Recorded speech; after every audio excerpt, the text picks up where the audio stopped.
Hello hello hello everyone. सभी प्यारे साथियों को मेरा राम राम नमस्कार। आज के इस वीडियो में, आज के इस लेक्चर में हम समझेंगे top 10 important questions from electrostatic. Electrostatic से टॉप 10 इम्पोर्टेंट क्वेश्चन समझेंगे फिजिक्स में। ठीक है, in this lecture we will simply discuss top 10 important question from electrostatic. तो ध्यान से इस वीडियो को देखना और लास्ट तक देखना। Those student are appear for the board exam, जो बच्चे 2025 के बोर्ड एग्जाम को अपियर कर रहे हैं उनके हिसाब से उनके लिए बहुत ही इंपॉर्टेंट वीडियो होने वाली है।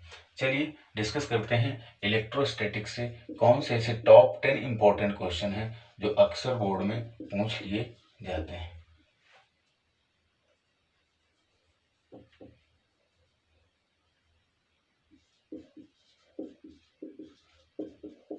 ठीक है, in this lecture we will simply discuss about top 10 important question from electrostatic।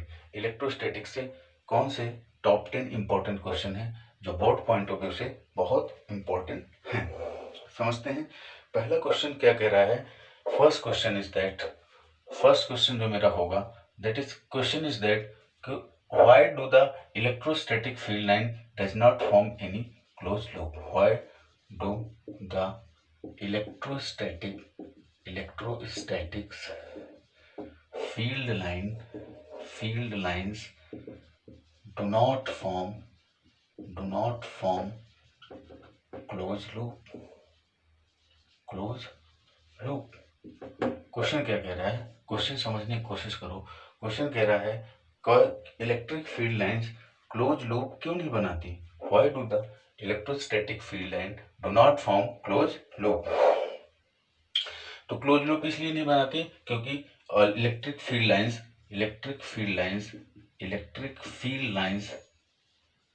Lines always start from positive charge and terminates in negative charge. ठीक है, तो अगर ये क्वेश्चन आ जाए आपका बोर्ड में, प्रीवियस ईयर सारे क्वेश्चन जो मैं डिस्कस कर रहा हूँ सारे प्रीवियस ईयर क्वेश्चन है।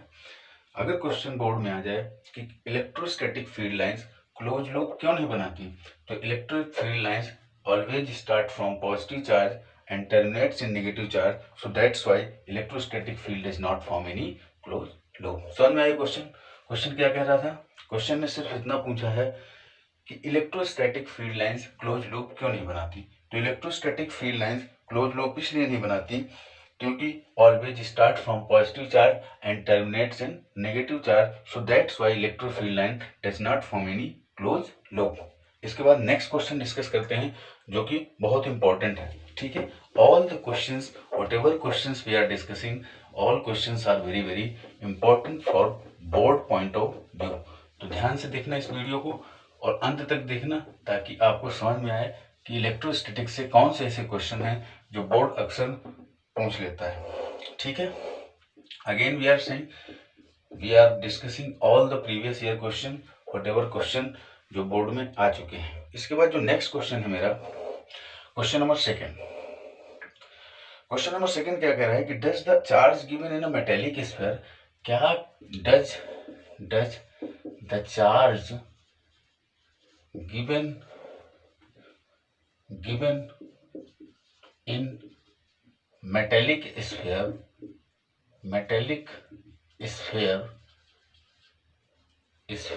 does the charge given in metallic sphere depend on whether it is hollow or solid, depend on whether it is hollow or solid.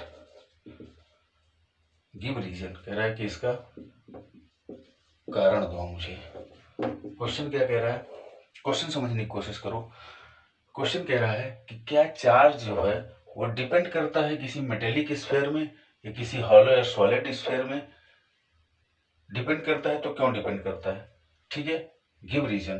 तो सबसे पहले इसका आंसर जो होगा दैट इज नो। चार्ज क्या है, किसी मेटेलिक स्फीयर या किसी हॉलो या सॉलिड स्फीयर में डिपेंड नहीं करता। इसलिए नहीं डिपेंड करता because charge always reside on the conductor. क्या? On the conductor. समझ में? क्वेश्चन कह रहा है, question again we are repeating this question. Question number second है, does the charge given in metallic sphere depend on whether it is hollow और solid, give reason. कह रहा इसका कारण दो। तो इसका आंसर होगा no, the charge given in metallic sphere depend on whether it is hollow और सॉलिड। इसलिए नहीं होगा क्योंकि charge always reside on the surface of conductor. क्या? Surface of conductor. समझ में? You understand what we are saying? I am saying कि charge जो है वो डिपेंड नहीं करता किसी मेटेलिक स्फीयर या किसी हॉलो या सॉलिड स्फीयर में। इसलिए नहीं डिपेंड करता because charge always reside on the surface of conductor. समझ में आया? चलिए, इसके बाद क्वेश्चन नंबर थर्ड हम डिस्कस करते हैं, जो कि बोर्ड पॉइंट ऑफ व्यू से बहुत इंपॉर्टेंट है। तो whatever questions we are discussing, that all the questions are very very important for board point of view. चलिए, क्वेश्चन नंबर थर्ड देखते हैं क्या कह रहा है। क्वेश्चन नंबर थर्ड हम डिस्कस कर रहे हैं। कह रहा है कि how does the electric flux due to a point charge enclose by a spherical surface, how does the electric flux due to a point charge enclosed by a due to a point charge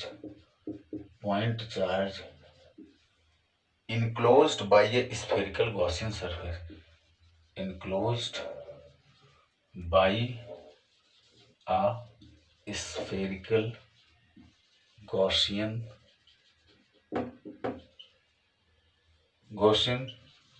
surface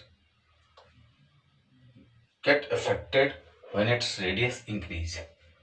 Get affected when its radius increased.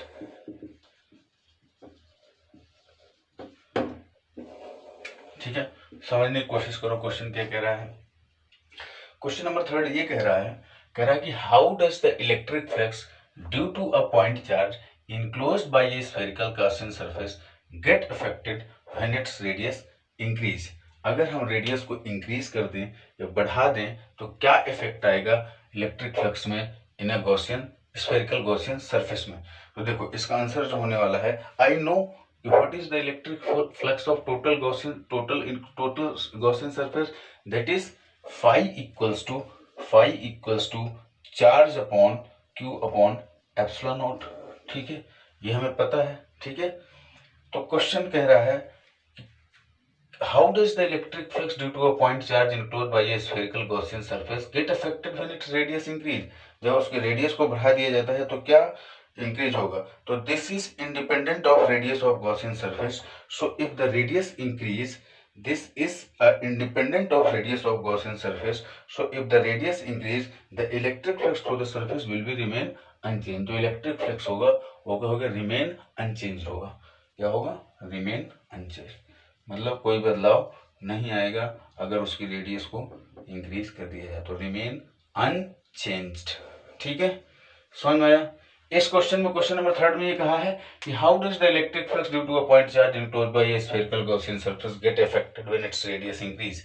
क्या होगा कि electric flux किसी point charge में किसी enclosed by a Gaussian surface जो कि spherical Gaussian surface से घिरा हुआ है, तो कह रहा है कि क्या इफेक्ट आएगा व्हेन इट्स रेडियस इंक्रीज, जब उसकी रेडियस को बढ़ा दिया जाए। तो क्या होगा? This is independent, there is no change in electric flux, this is independent of radius of Gaussian surface. So if the radius increase, there is no unchanged, मतलब बदलेगी नहीं, there is no uneffect, कोई effect नहीं आएगा। The surface will remain unchanged, जो surface होगी वो remain unchanged होगी। समझ में आया? इस क्वेश्चन में क्या कहा है? क्वेश्चन नंबर फोर्थ कहते हैं, फोर्थ डिस्कस करते हैं। All the questions again we are saying very very important for board point of view ध्यान से देखना, सारे क्वेश्चन आपको एग्जाम में जाने से पहले करके जाना है, ठीक है। क्वेश्चन नंबर 4 डिस्कस करते हैं। क्या कह रहा है? कह रहा है कि question number 4, a charge Q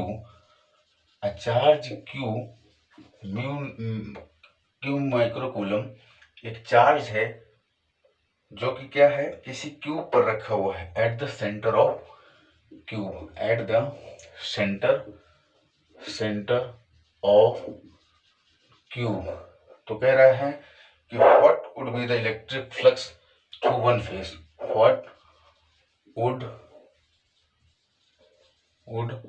be the electric flux through one phase का इलेक्ट्रिक फ्लक्स बताना है, ठीक है। क्वेश्चन क्या कह रहा है कि a charge Q microcoulomb at the centre of cube, what would be the electric flux of one phase. मतलब कोई क्यूब है, मान लो कोई क्यूब है, ये क्यूब है, ठीक है। इसके सेंटर पर जो चार्ज रखा है क्यू माइक्रोकूलम, तो कह रहे कोई सेंटर पर किसी क्यूब के सेंटर पर एक चार्ज रखा हुआ क्यू माइक्रोकूलम। तो कह रहा है कि what would be the electric flux of one phase. तो आई नो टोटल क्यूब का जो इलेक्ट्रिक फ्लक्स होगा वो कितना होगा, क्यू अपॉन एप्सिलॉन नॉट, ठीक है। टोटल क्यूब का जो इलेक्ट्रिक फ्लक्स होगा that is Q upon epsilon naught. तो वन फेज का कितना आएगा, वन फेज का अगर मुझे निकालना है तो 1/6 Q upon epsilon not Newton पर मीटर, सॉरी बोल्ट पर मीटर। क्या होगा, बोल्ट पर मीटर, ठीक है, ठीक है। तो एक फेज का कितना आया मेरा, 1/6 Q microcoulomb upon epsilon naught where volt per metre.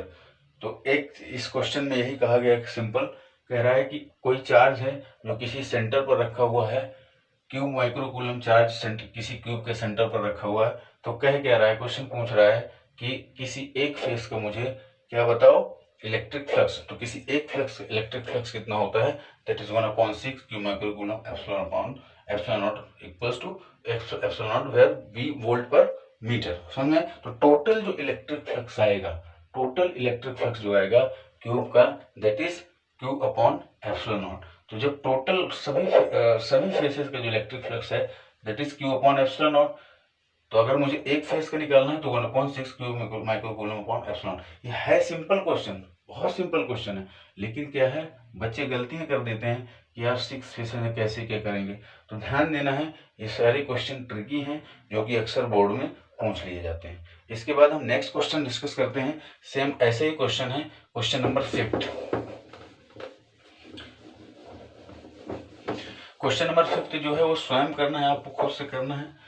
मैं सिर्फ बता दे रहा हूं कि that question is very important for board point of view.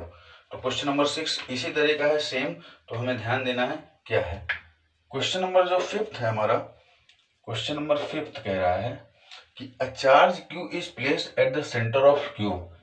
A charge Q is placed at the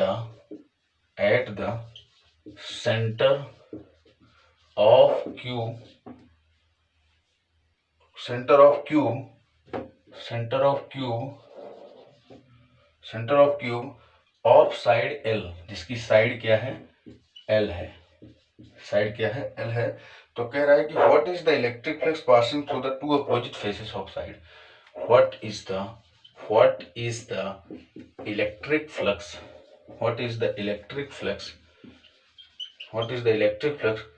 through two opposite faces of cube, two opposite faces of cube, ठीक है। Question क्या कह रहा है समझने की कोशिश करो। ये क्वेश्चन बिल्कुल फोर्थ, जो क्वेश्चन नंबर 4 था सेम वैसे ही क्वेश्चन है। क्वेश्चन कह रहा है कि a charge Q is placed at the centre of cube.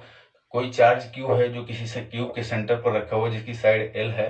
What is the electric flux through two opposite faces के क्या होगा, इलेक्ट्रिक फ्लक्स। तो I know total electric flux क्या होता है किसी क्यूब का, that is phi equals to Q upon epsilon naught, ठीक है। बाय सिमेट्री हम पता कर सकते हैं इसका जो इलेक्ट्रिक फ्लक्स होगा होल क्यूब का क्या होगा, Q अपॉन एप्सिलॉन। तो सारे फेसेस में जो इलेक्ट्रिक फ्लक्स होगा वो क्या होगा, सेम होगा।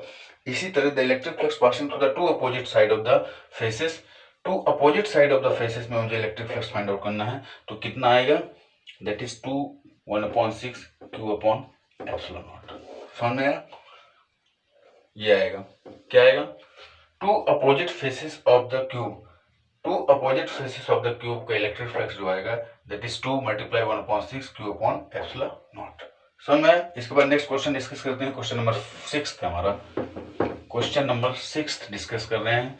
ध्यान देना सभी बच्चों से, सभी बच्चों को बता रहा हूं कि whatever questions we are discussing that all the questions are very very important for board point of view. तो ध्यान से आप एग्जाम एग्जाम के जाने से पहले इनको करके जाना। उसके बाद जो नेक्स्ट क्वेश्चन कह रहा है, क्वेश्चन नंबर 6 कह रहा है, क्वेश्चन नंबर 6 क्या कह रहा है, what orientation of electric dipole in an uniform electric field correspond to it stable and unstable equilibrium. कह रहा है कि what orientation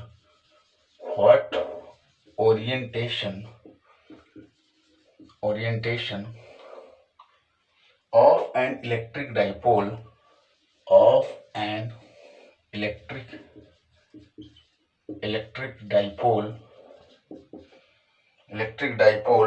in a uniform electric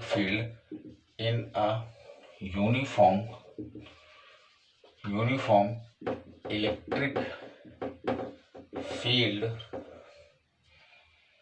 correspond to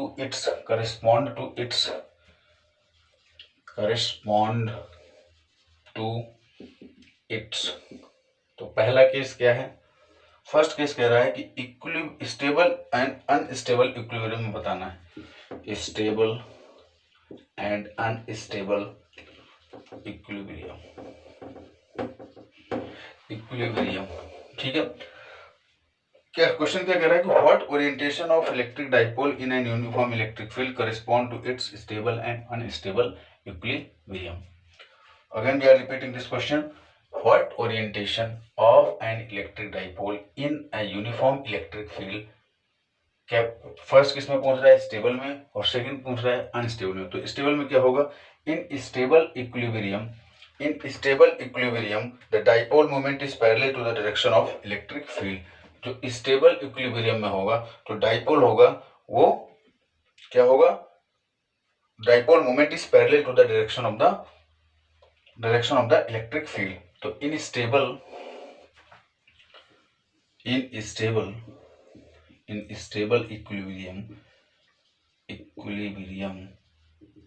the dipole moment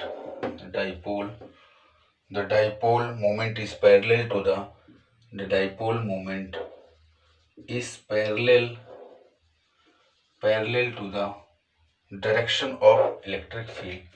parallel to the direction of electric field, ठीक है। मेरा theta क्या होगा, हमारा थीटा जो होगा 0 डिग्री होगा, क्या होगा 0 डिग्री। अनस्टेबल में क्या होगा, सेकंड पॉइंट, अनस्टेबल पॉइंट में होगा in unstable equilibrium potential energy is maximum. Unstable में क्या होगा, अनस्टेबल इक्विलिब्रियम पोटेंशियल एनर्जी इस क्या होगी, मैक्सिमम होगी, maximum. So dipole moment is anti parallel to the electric field. तो डाइपोल मोमेंट क्या होगा, एंटी पैरेलल होगा to the electric field. Dipole moment is anti parallel to the electric field. समझ में क्वेश्चन क्या कह रहा था, क्वेश्चन कह रहा है कि what orientation of an electric dipole in an uniform electric field correspond to its, stable और अनस्टेबल में क्या ओरिएंटेशन होगा डाइपोल मोमेंट का, स्टेबल में और अनस्टेबल में। तो स्टेबल में क्या होगा, stable equilibrium the dipole moment is parallel to the direction of the electric field where theta equals to 0 degree. और इसमें क्या होगा, अनस्टेबल इक्विलिब्रियम में where potential energy is maximum, dipole anti parallel to the electric field. Dipole कैसा होगा, anti parallel to the electric field. चलिए question number 7 discuss करते हैं। Again we are repeating to all the students, those students are watching me, that all the questions are very very important for board point of view according to my experience. That type of question board हमेशा पूछ लेता है, board पूछ लेता है। तो ध्यान देना, करके जाना इनको, और before appear this exam complete this questions, complete this question, whatever question we are discussing. चलिए नेक्स्ट क्वेश्चन डिस्कस करते हैं। क्वेश्चन नंबर 8, क्वेश्चन नंबर 8 है हमारा, कह रहा है कि define electric dipole moment, define electric dipole moment, electric dipole moment को डिफाइन करो, और इसकी एनआई कह रहा है इट इज स्केलर और वेक्टर क्वांटिटी, स्केलर क्वांटिटी होगी, वेक्टर क्वांटिटी होगी, and right it's SI unit, और क्या कह रहा है, राइट इट्स एसआई यूनिट, समझ में? और क्या कह रहा है, राइट इट्स एसआई यूनिट। तो आई नो कि डाइपोल मोमेंट क्या होता है। Dipole moment is nothing but magnitude of q dot 2l। कोई टू चार्जेस है, मान लो कोई दो चार्जेस हैं, एक चार्ज माइनस क्यू, एक चार्ज प्लस क्यू, इनकी जो सेंटर से ओरिजिन से जो डिस्टेंस होगी, एक l होगी, एक l पॉजिटिव चार्ज की जो डिस्टेंस होगी, एक पॉजिटिव चार्ज से ओरिजिन तक की डिस्टेंस l होगी, एक नेगेटिव चार्ज से ओरिजिन तक की डिस्टेंस l होगी, तो टोटल कितनी हो गई 2l। तो कह सकते हैं कि electric dipole moment is nothing but the magnitude of charge into distance, charge into distance, ठीक है। और इसकी जो कैसी क्वांटिटी है, it is a vector quantity. कैसी क्वांटिटी है, it is a vector quantity, ठीक है। कैसी क्वांटिटी है, it is a vector quantity,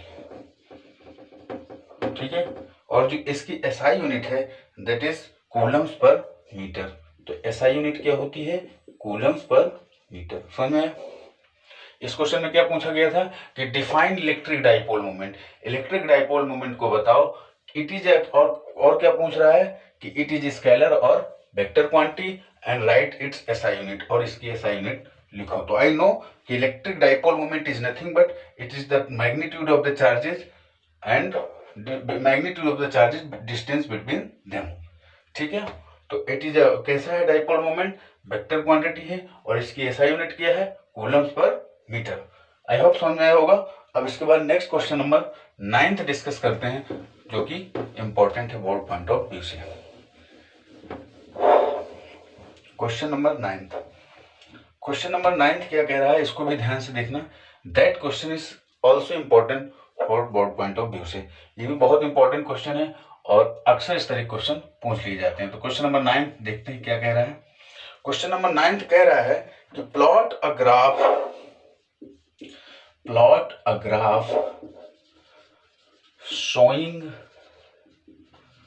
showing the variation of Coulomb's force, the variation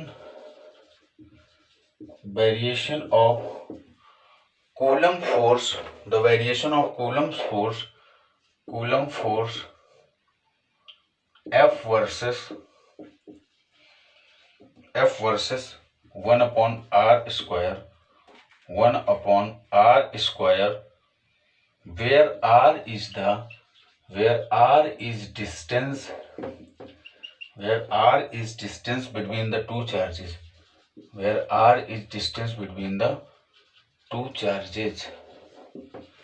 तो कह रहा है कि मान लो कोई एक पेयर में चार्ज कितना है, फर्स्ट पेयर में क्या है 1 micro coulomb and 2 micro coulomb, second में क्या है, एंड सेकेंड में क्या है 2 micro coulomb and -3 micro coulomb. तो कह रहा है कि इंटरप्रेट द ग्राफ ऑब्टेन, मतलब show the graph, show graph में बताओ, ठीक है। तो इसको समझते हैं। जो आई नो कि टू चार्जेस के बीच में जो फोर्स फाइंड आउट करने का फॉर्मूला होता है, I know with the help of Coulomb's law we can find Coulomb's with we can find total force between the 2 point charges, that is F equals to Q1 1 upon 4 pi epsilon naught Q1 Q2 upon r square. किन्हीं दो चार्जों के बीच में जो लगने वाला force है वो क्या होता है force equals to 1/4 pi epsilon naught Q1 Q2 upon R square. इसके बाद वो कह क्या रहा है कि ग्राफ में इसको रिप्रेजेंट करो कि plot a graph showing the variation of Coulomb force versus 1/R square. मतलब फोर्स और डिस्टेंस के बीच में हमें ग्राफ ड्रॉ करना है where R is the distance between the two charges, कि R क्या है, distance between the two charges. तो देखिए इसका जो ग्राफ आएगा उसको समझते हैं क्या ग्राफ बन रहा है।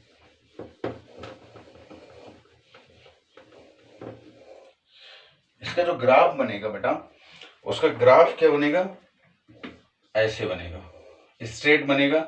ये फोर्स है, ये हमारा 1/R स्क्वायर डिस्टेंस है, ठीक है। और सेकंड में कैसे बनेगा, डाउनवर्ड बनेगा।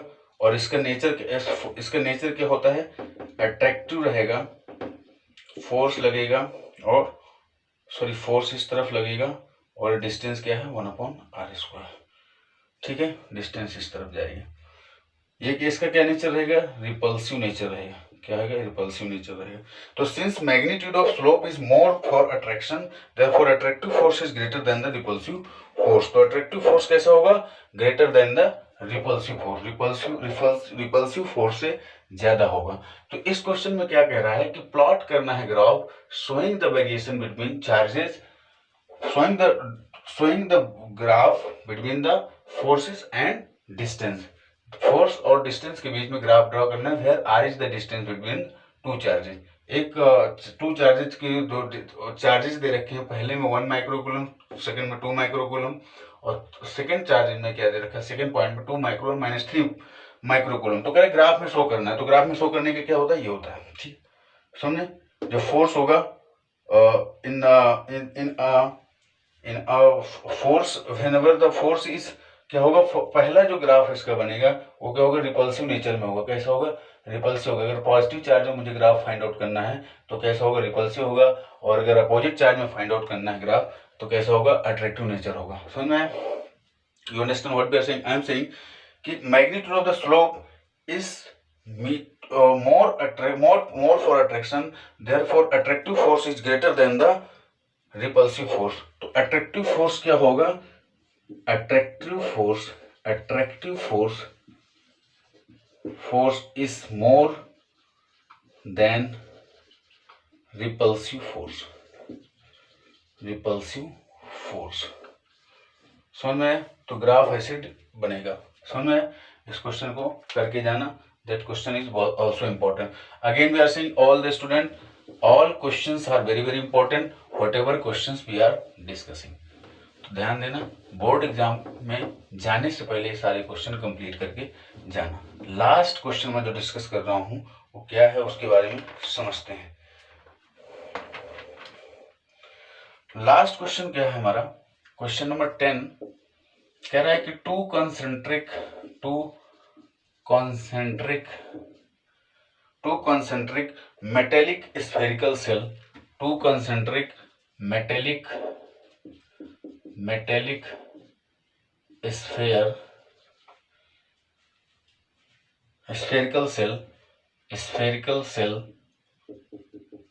spherical cell R and 2R, तो कह रहा है given charges Q1 and Q2। तो कह रहा है कि respectively the surface charge density on the outer surface of the shell, the surface charge density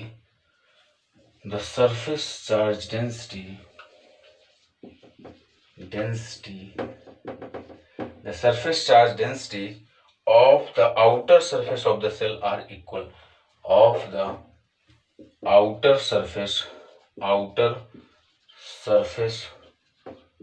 the cell is are equal। तो कह रहा है कि इनके बीच में रेशियो डिटरमाइन करो, determine the ratio between the Q1 and Q2। ठीक है, दोनों चार्जेस के बीच में कह रहा है कि हमें क्या करना है, रेशियो डिटरमाइन करना है। तो एज आई नो, हमें पता है, पहले तो हम एक कॉन्सेंट्रिक सर्कल बना लेंगे। ठीक है, जिनकी रेडियस क्या है, एक की रेडियस r है सेंटर से और दूसरे की रेडियस क्या है, कैपिटल 2r है, फ्रॉम 2r। ठीक है, ठीक है, समझ में आया? तो I no surface charge density is same, जो सरफेस चार्ज डेंसिटी होगी क्या होगी, सेम होगी। तो surface charge density is same, कैसी होगी, सेम होगी। तो चार्ज Q1 पर जो आएगा, चार्ज Q1 पर जो हमारी सरफेस चार्ज डेंसिटी आएगी दैट इज 4πr²। ठीक है, इसके बाद चार्ज 2 पर जो सरफेस चार्ज डेंसिटी आएगी, चार्ज 2 पर 4π2r² सरफेस चार्ज डेंसिटी। ठीक है, तो क्या करेंगे, simply we will put this equations in the ratio form and then we will get in the ratio form। तो क्या करेंगे, इसके बाद जो हमारा पॉइंट समझने की कोशिश करो,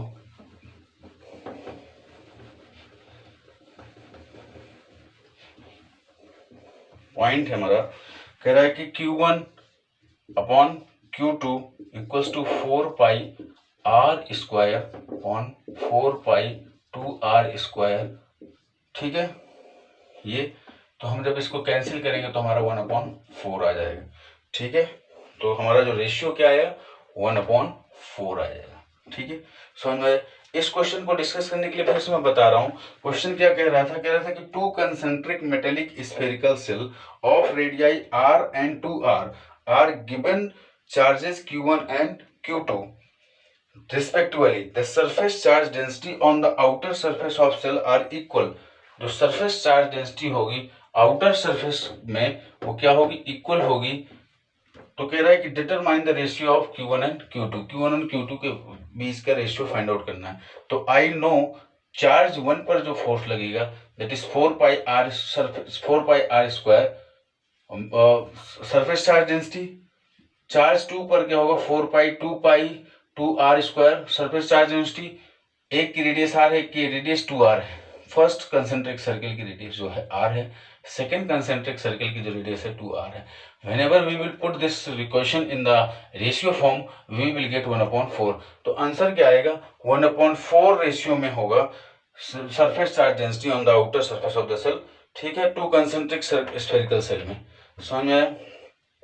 तो लास्ट क्वेश्चन हमारा क्या था कि two concentric metallic spherical shell of radii r and 2r are given charges Q1 and Q2। कह रहा है कि the surface charge density of outer surface of the shell is same. तो कह रहा है डिटरमाइन द रेशियो, तो ratio find out करने के लिए बताया था। आई होप इस वीडियो में समझ में आया होगा। जो मैंने टॉप 10 इंपॉर्टेंट क्वेश्चन डिस्कस किए हैं जो कि इलेक्ट्रोस्टैटिक से हैं, जो भी बच्चे बोर्ड के लिए अपीयर हो रहे हैं उनको करके जाना। In this lecture I tell top 10 important questions from electrostatics और आई होप सारे क्वेश्चन समझ में आए होंगे जो मैंने डिस्कस किए हैं। तो आपको इन क्वेश्चंस को कंप्लीट करके जाना है before appear the board examination. And सारे बच्चों को प्रॉपर तरीके से अपने नोट्स और अपने जो सब्जेक्ट जो आपने साल भर पढ़ाई किए हैं उनको प्रॉपर तरीके से रिवाइज करते रहना है। 21 फरवरी को आपका एग्ज़ाम है, उसको ध्यान में देते हुए अपनी पढ़ाई को करना है। डेली 5 से 6 घंटा अपने स्टडी को देना है so that you will get the good marks. अभी हम नेक्स्ट वीडियो में क्या करेंगे, टॉप 10 क्वेश्चन हम करंट इलेक्ट्रिसिटी से उठाएंगे जो कि बोर्ड पॉइंट ऑफ व्यू से बहुत इंपॉर्टेंट होंगे। तो लगातार चैनल पर मेरे बने रहना जिससे कि आपको कुछ ना कुछ प्रॉफिट हो सके। तो be regular in my channel